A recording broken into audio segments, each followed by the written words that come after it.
Police ഉദ്യോഗസ്ഥനെ 3-4 SFI പ്രവർത്തകർ ഉപദ്രവിക്കുന്നതും ചവിട്ടി വീഴ്ത്തുന്നതും ചവിട്ടുന്നതും ദൃശ്യത്തിൽ നമ്മൾ കണ്ടു. സംഭവം നടന്നത് ട്രാവൻകൂർ മാളിൽ വെച്ചാണ്, ബൈപ്പാസ് റോഡിൽ. അവിടെ ട്രിവാൻഡ്രം എയർ ക്യാമ്പിലെ മിഥുൻ റോയി എന്ന പോലീസുകാരൻ മഫ്തി വേഷത്തിൽ അദ്ദേഹത്തിൻ്റെ ഒരു സഹോദരിയോ സുഹൃത്തോ ആരോ ഒരു ലേഡിയുമായി അവിടെ വന്ന് ഷോപ്പിംഗ് നടത്തിക്കൊണ്ടിരിക്കുന്ന സന്ദർഭത്തിൽ ഇദ്ദേഹത്തിനെ കണ്ടുവച്ചിരുന്ന 3-4 SFIക്കാരെന്ന് പറയുന്നവർ ആ പോലീസ് ഉദ്യോഗസ്ഥനെ അടിക്കുകയും തള്ളുകയും ചവിട്ടി വീഴിക്കുകയും ചവിട്ടുന്നതൊക്കെ നമ്മൾ ദൃശ്യത്തിൽ കണ്ടു. ഈ വാർത്ത വലിയ വിവാദമായി. ഇത് SFIക്കാരാണോ എന്നറിയില്ല. ക്രിമിനലായ സ്വഭാവമുള്ള 3-4 പേരാണ്. രേവന്ത്, സുജിത്, പിന്നെ കണ്ടാൽ അറിയാവുന്ന 2 പേരും. അവർ ഈ പോലീസുകാരനെ തിരിച്ചറിഞ്ഞ് ചവിട്ടുകയായിരുന്നു. പോലീസുകാരന് ആംഡ് പോലീസിലെ ഉദ്യോഗസ്ഥനാണെങ്കിലും മിഥുൻ റോയി എന്നയാൾ നേരത്തെ പേട്ട പോലീസ് സ്റ്റേഷനിൽ 1-2 വർഷം മുമ്പ് ജോലി ചെയ്തിരുന്നു. അവിടെ വെച്ച് ചില ലാത്തിച്ചാർജൊക്കെ ഉണ്ടായി. ആ സന്ദർഭത്തിൽ ഇവർക്ക് തല്ല് കിട്ടുകയും ചെയ്തു പോലീസിൻ്റെ.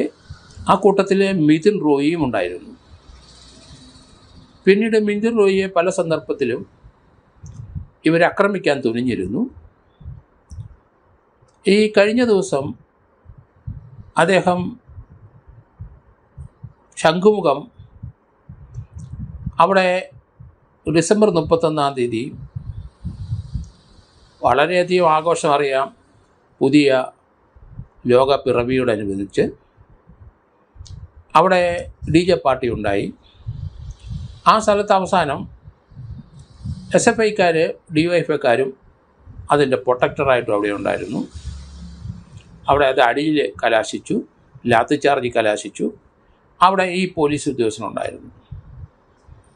ഏതായാലും അങ്ങനെയുള്ള സന്ദർഭത്തിൽ പോലീസ് ഡിസ്പേഴ്സ് ചെയ്യും, ലാത്തിച്ചാർജ് നടത്തും.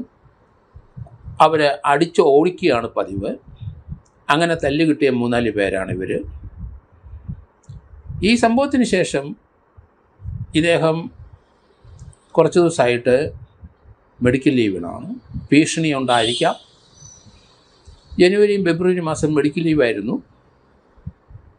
അദ്ദേഹം ഡ്യൂട്ടിയിലെല്ലാവരും അല്ലെങ്കിലും പോലീസ് ഉദ്യോഗസ്ഥർ ലീവായാലും ശരി, പോലീസ് ജോയിൻ ചെയ്ത് കഴിഞ്ഞാൽ അവർ 24 മണിക്കൂറും ഡ്യൂട്ടിക്കായിട്ടാണ് പോലീസിൽ ജോയിൻ ചെയ്യുന്നത്. അങ്ങനെ ഒരു എഗ്രിമെൻറ്റും വെച്ചിട്ടുണ്ട്. 24 hours ഓൺ ഡ്യൂട്ടിയിലാണ് അവർ. ജോലി ചിലപ്പോൾ 8 മണിക്കൂറായിട്ടോ 12 മണിക്കൂറായിട്ടോ 2-3 ദിവസമായിട്ടോ റെസ്ട്രിക്റ്റ് ചെയ്യുമെങ്കിലും അവർ ലീവ് എടുത്താലും പോലീസിൽ അയക്കുന്നിടത്തോളം കാലം എപ്പം വേണേലും ഡ്യൂട്ടിക്ക് തിരിച്ചു വിളിക്കും. അവർ 24 hours ഡ്യൂട്ടി ആയിട്ട് വേണം കണക്കാക്കാൻ. ഈ പോലീസ് ഉദ്യോഗസ്ഥനെ മർദ്ദിച്ചത് DYFIക്കാരാണെങ്കിലും അതിൻ്റെ സംസ്ഥാന നേതാക്കന്മാർ അവർക്ക് അറിയുന്ന DYFIക്കാരോ അല്ലെങ്കിൽ SFIക്കാരല്ല ഇവർ. കാരണം ആക്ടിവിറ്റി നമുക്ക് ക്രിമിനൽ ആക്ടിവിറ്റിയാണ് അവരോട് നടത്തിയത്. ഇതിനെ സംബന്ധിച്ച് വഞ്ചൂർ പോലീസ് കേസ് രജിസ്റ്റർ ചെയ്തു. അതിനകത്ത് പോലീസ് ഉദ്യോഗസ്ഥൻ്റെ മൊഴി വാങ്ങി കേസെടുത്തു. അതേസമയത്ത് പ്രതികളായിട്ടുള്ളവരുടെ മൊഴി വാങ്ങി കേസെടുത്തു. പോലീസ് ഉദ്യോഗസ്ഥൻ്റെ മൊഴി വാങ്ങി കേസെടുത്തപ്പോൾ ചെറിയ സെക്ഷൻ, വെയിലബിളായ സെക്ഷൻ ഇട്ട് കൊടുത്തു. അതേസമയത്ത് പോലീസ് ഉദ്യോഗസ്ഥൻ പ്രതിയായ കേസ് എടുത്തു. അതിനകത്ത് നോൺ വെയിലബിൾ സെക്ഷൻ ഇട്ടു. അതിനകത്ത് വഞ്ചൂർ പോലീസ് സ്റ്റേഷനുകാർ പറഞ്ഞത് ഈ പോലീസ് ഉദ്യോഗസ്ഥൻ തിരിച്ചടിച്ചു, ആയുധം ഉപയോഗിച്ചു തിരിച്ചടിച്ചു എന്നാണ്. ആയുധമൊന്നും നമ്മളും കണ്ടില്ല. അദ്ദേഹം ഡിഫെൻഡ് ചെയ്തത് അതിൻ്റെ കയ്യിൽ കിടന്ന ഒരു വള, സിൽവർ വള, സാധാരണ ആണുങ്ങളും ഒക്കെ ഇട്ട് നടക്കുന്ന ആ വള വെച്ചു പ്രതിരോധിച്ചു. വള വെച്ച് അടിച്ചിട്ടും ഉണ്ടാവും. ഇപ്പോഴേ അതിനെപ്പറ്റി വിമർശനം ഉണ്ടായി പോലീസിന്. മഞ്ചേരി പോലീസിന് നടപടി ശരിയായില്ല, ആ കേസെടുത്ത ഉദ്യോഗസ്ഥന് വിവരമില്ല എന്ന് പറയേണ്ടി വരും. അതിനെ സംബന്ധിക്കുന്ന അന്വേഷണം അസിസ്റ്റന്റ് കമ്മീഷണർ ഫോർട്ടിലേക്ക് മാറി. വഞ്ചിയിലുള്ളവർ രാഷ്ട്രീയം കളിച്ചു എന്നാണ് നേരത്തെ പറഞ്ഞിരുന്നത്. കാരണം രേവന്ത്, സുജിത്തിൻ്റെയും അവർക്ക് തല്ലുകിട്ടി എന്നുള്ള ഒരു പരാതി അത് പേട്ട ചായക്കുടി ലൈനിലുള്ള ഒരാളാണ് പരാതിക്കാരനായിട്ട് വരുന്നത്. ആ ഇഞ്ചേർഡ് ആരുമല്ല. അദ്ദേഹത്തിന് എന്താണ് ലോക്കൽ സ്റ്റാൻഡ് എന്നറിയില്ല. അദ്ദേഹം SFI DYFIയുടെ ഭാരവാഹിയാണോ എന്നും അറിയില്ല. ഇവർ അയലോക്കംകാരാണോ എന്നും അറിയത്തില്ല. എന്തായാലും നമുക്കറിയാം, നമ്മളെവിടെയെങ്കിലും പോയി ഇതുപോലെ ഏതെങ്കിലും ഒരു സംഭവം നടത്തിയാൽ കൊല്ലത്തും പണി കിട്ടും എന്നൊക്കെ നമ്മൾ പറയും. ഇപ്പം പോലീസ് ഉദ്യോഗസ്ഥനെ ഒഫീഷ്യലായിട്ട് ലാത്തി ചാർജ് ചെയ്താൽ മാളിലും പണി കിട്ടും എന്നാണ് ഇപ്പം പറയുന്നത്. ഏതായാലും ഇതിനെ സംബന്ധിക്കുന്ന വ്യത്യസ്തമായ അഭിപ്രായം വന്നപ്പം അസിസ്റ്റന്റ് കമ്മീഷണർ ഫോർട്ടിനോട് ഇതേപ്പറ്റി അന്വേഷിച്ച് റിപ്പോർട്ട് കൊടുക്കാൻ പറഞ്ഞു. അദ്ദേഹത്തിൻ്റെ റിപ്പോർട്ടാണ് ഏറ്റവും വിചിത്രമായത്. അദ്ദേഹത്തിന് ഇന്ത്യൻ പീനൽ കോഡോ BNS ഒന്നും നല്ല നിശ്ചയമില്ലെന്ന് തോന്നുന്നു. ഒരാൾ തല്ലിയാൽ, മറ്റൊരാൾ ഒരു കൂട്ടം ആൾക്കാർ വന്ന് തല്ലിയാൽ പ്രൈവറ്റ് ഡിഫൻസ് ഉണ്ടെന്ന കാര്യം അദ്ദേഹം മറന്നുപോയി. അദ്ദേഹം അത് പഠിച്ചിട്ടില്ല എന്ന് തോന്നുന്നു. അല്ലെങ്കിൽ ഈ രീതിയിലുള്ള റിപ്പോർട്ട് ഗവൺമെൻറ് കൊടുക്കില്ല. ഇന്ത്യൻ പീനൽ കോഡിൽ 96 മുതൽ 106 വരെ എന്താണ് സെക്ഷൻ പറഞ്ഞിരിക്കുന്നതിൻ്റെ അദ്ദേഹത്തിന് അറിഞ്ഞുകൂടാ. BNS 34 മുതൽ 44 വരെ നോക്കിക്കോളൂ. എന്താണ് സംഭവം? Private defence. ഒരാളെ മറ്റൊരാൾ ആക്രമിക്കാൻ വന്നാൽ, ഒരു കൂട്ടം ആൾക്കാരും ആക്രമിക്കാൻ വന്നാൽ അയാൾക്ക് പ്രതിരോധിക്കാം. അയാളെ കൊല്ലുമെന്ന് തോന്നിയാൽ അയാളെ കൊല്ലാൻ വരുന്നവരെ തിരിച്ചു കൊല്ലാം. അങ്ങനെ കേസൊക്കെ പോലീസിനെടുക്കാം. പക്ഷേ കോടതി ചെന്ന് കഴിഞ്ഞാൽ പ്രൈവറ്റ് ഡിഫൻസ് പ്രൂവ് ചെയ്ത് കഴിഞ്ഞാൽ കേസ് വിട്ടുപോകും. ഇവിടെ ഒരു പോലീസുകാരൻ ഓൺ ഡ്യൂട്ടിയിൽ അല്ലാത്ത സമയത്ത് മഫ്റ്റിയിൽ ഒരു സ്ഥലത്ത് ഷോപ്പിങ്ങിന് വന്നപ്പോൾ ഇയാളെ കണ്ട് തിരിച്ചറിഞ്ഞവർ വന്ന് തല്ലുന്നത് നമ്മൾ കണ്ടു. അയാൾ പ്രതിരോധിക്കും. അവിടെ ഇരിക്കുന്ന സാധനം വെച്ചടിക്കണം. അത് അല്ലെങ്കിൽ കയ്യിലിരുന്ന ഒന്നുമില്ലാത്ത കൊണ്ട് കയ്യിൽ ഇട്ടിരുന്ന വള കൊണ്ട് അവരെ തിരിച്ചടിച്ചു. 4 പേരാണ് മറ്റടുത്ത്, വേറെ 2 പേരൂടെ ഉണ്ടെന്ന് പറയുന്നു. ഇയാൾ ഒറ്റയ്ക്കാണ്, കൂടെ ഒരു സ്ത്രീയുണ്ട്. പ്രതിരോധിക്കാൻ അയാൾക്ക് ഇന്ത്യൻ പീനൽ കോഡ് അല്ലെങ്കിൽ BNS അവകാശം കൊടുക്കുന്നുണ്ട്.